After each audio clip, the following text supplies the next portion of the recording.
Hello and welcome back to the channel, guys. Today we'll be doing a tactical analysis of Barcelona and Napoli's match.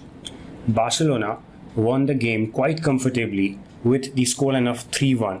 Their scorers were Lenglet, Messi and Luis Suarez. Whereas Insigne scored the consolation goal for Napoli. As far as formations goes, Napoli lined up with a 4-3-3 with possession and 4-5-1 without the possession. And when it comes to Barcelona, they lined up with 4-3-1-2 with Griezmann shifting to the flank, Suarez occupying the space between the two centre halves, and Messi with a free role and Semedo acting as an orthodox fullback. First, we are going to talk about Barcelona without possession. They did not have any width in the team with no natural wingers. So whenever Barca needed to press on the flanks, it was De Jong and Roberto going wide to do that, with Rakitic remaining in the middle as a holding midfielder providing cover for both De Jong and Roberto. Alaba was thoroughly instructed to remain back for the rest of the match, marking and tracking the run of Callahan the whole time, who can be dangerous in a counter-attack.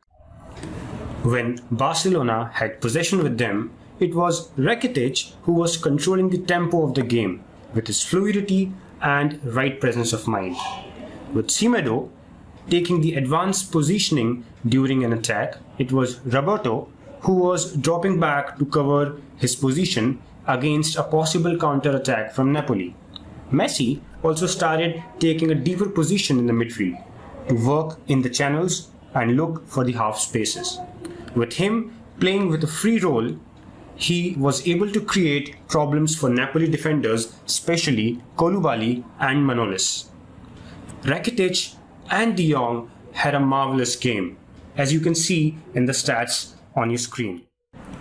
Without possession, Napoli was sticking to 4-5-1, with Callahan and Insigne dropping back to fill in the empty space closer to Zielinski and Fabian Ruiz. And the same thing could be witnessed on the opposite side, with Zielinski blocking the passing lane to Messi and Fabian Ruiz doing the identical blocking for Griezmann. Although, when in possession, Napoli was overloading on the flanks. As you can see, Insigne was stretching Barca's defense by sticking to the byline. Fabian Ruiz, Mario Rui and Zielinski were all working up with him. Whereas on the right, Callahan was moving towards the centre closer to Mertens, making Jordi Alba's position more narrow and opening up space for Di Lorenzo to make the attacking runs. Because of Suarez and Messi's bed pressing intensity, Manolis and Koulibaly were free enough to make long-range passing by releasing the likes of Mertens, Insigne and Callahan, who could be dangerous in the counter-attacks for Napoli. And now, let's talk about the goals in the match. When it comes to set pieces, Barca may not be the strongest side to win headers.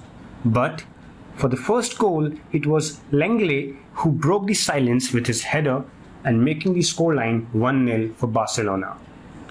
The second goal for Barca was nothing but an extraordinary one from Lionel Messi, surrounded by three defenders, going down twice and still able to put the ball into the net with a sublime finish which requires magic. The third goal did not take a long time either.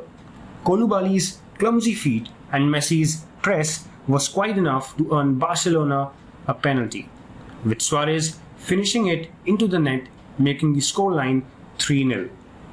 Napoli was also awarded the penalty because of Rakitich's awkward interception in the penalty area, to which Insigne made sure to send Ter Stegen in a wrong direction and scoring the first and the only goal for Napoli. That will be all for today, guys. Thank you so much for watching the video, and don't forget to hit the like and subscribe button if you enjoy this.